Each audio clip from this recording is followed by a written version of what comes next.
Hello class 10th student. अभी हम लोग सिविक्स का पावर शेयरिंग चैप्टर पढ़ रहे हैं, जिसके अंतर्गत फर्स्ट पार्ट में हमने बेल्जियम की पावर शेयरिंग के बारे में पढ़ा था, जहाँ पे बहुत आसानी से पावर शेयरिंग हो गई थी। दूसरा हमने ये दूसरा देश है श्रीलंका के बारे में पढ़ा था। आज हम लोग पढ़ेंगे पावर शेयरिंग के क्या फार्मूले होते हैं और किस आधार पर पूरा पावर को शेयर किया जाता है, इंडिया में किस आधार पर किया गया है। तो यहाँ पे एक चीज़ ये हो जाता है कि जब हमने बेल्जियम और श्रीलंका के बारे में पढ़ लिया तो वाई पावर शेयरिंग क्यों ज़रूरी है। देखिए यहाँ पे लिखा हुआ है प्रूडेंटियल रीजंस और मॉरल रीजंस दिया है विवेकवान तरीके से। नंबर 1 देखा जाए, power sharing helps in reducing conflict between diverse groups, social groups. जो अलग अलग सोशल ग्रुप होते हैं किसी देश पे, उनके बीच अगर पावर शेयरिंग होगी तो कॉन्फ्लिक्ट से बचा जा सकता है। दूसरा, हिंसा avoidance violence and political instability.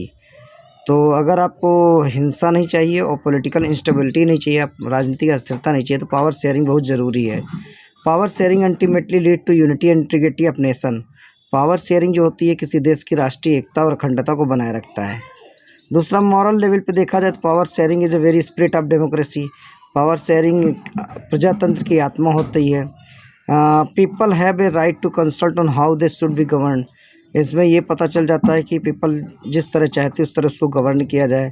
The political system can only be called legitimate, और पॉलिटिकल सिस्टम तभी लिग्टिमेट कहा जा सकता है, कानूनी कहा जा सकता है, जब पावर शेयरिंग हो। पावर शेयरिंग के हमारे देश में 2 तरीके हैं और दुनिया के अदर देशों में भी यही तरीका है। अगर हम देखें फॉर्म्स ऑफ पावर शेयरिंग तो 2 भागों में बांटेंगे, horizontal power sharing, vertical power sharing. Horizontal power sharing का मतलब होता है कि जो गवर्नमेंट के 3 फॉर्म्स होते हैं या गवर्नमेंट के 3 अंग होते हैं, लेजिस्लेटिव, एग्जीक्यूटिव, जुडिशरी, इन तीनों के बीच पावर बढ़ जाती है। जैसा कि आप जानते हैं, लेजिस्लेटिव का काम होता है देश के लिए कानून बनाना, एग्जीक्यूटिव का होता है टू फॉलो द रूल्स, कानूनों का पालन कराना, और जुडिशरी का काम होता है कि जो कानून का पालन ना करे उसे सज़ा देना। अगर ये तीनों शक्ति एक व्यक्ति के हाथ में रहेंगी तो निरंकुश हो जाएगा। इसीलिए अगर कोई देश अच्छा है तो उसमें पावर इस तरह शेयर होती है। दूसरा हम देखते हैं vertical power of sharing. Vertical power of sharing जिसको लंबवत पावर शेयरिंग कहते हैं, इसमें सबसे पावर जो है 3 भागों में डिवाइड की जाती है, सेंट्रल गवर्नमेंट में, स्टेट गवर्नमेंट में और लोकल गवर्नमेंट में। बड़े बड़े विषय और बड़े बड़े मुद्दे सेंट्रल गवर्नमेंट संभालती है।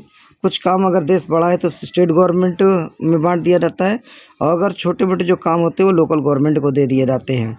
अगला चैप्टर फेडरलिज्म है, और फेडरलिज्म हम लोग इसके बारे में डिटेल से पढ़ेंगे, किस तरह पावर शेयर होती है और फेडरल कंट्री कैसे काम करता है। ये आपकी बुक में दिया है, आप लोग इसी तरह पढ़ लीजिएगा। यहाँ पे देखिए यूनियन स्तर पे दिया, स्टेट एग्जीक्यूटिव, लोकल एग्जीक्यूटिव, और ये पावर डिस्ट्रीब्यूट होती है, ये हॉरिजॉन्टल पावर ऑफ डिस्ट्रीब्यूशन है। इसी तरह ये तुम्हारी किताब में दिया हुआ है vertical power distribution of power, जिसमें हाईएस्ट लेवल पर सेंट्रल गवर्नमेंट होगी, मिडिल लेवल पे स्टेट गवर्नमेंट होगी, और लोअर लेवल पे आपकी जो है विलेज की गवर्नमेंट या डिस्ट्रिक्ट या लोकल गवर्नमेंट होगी।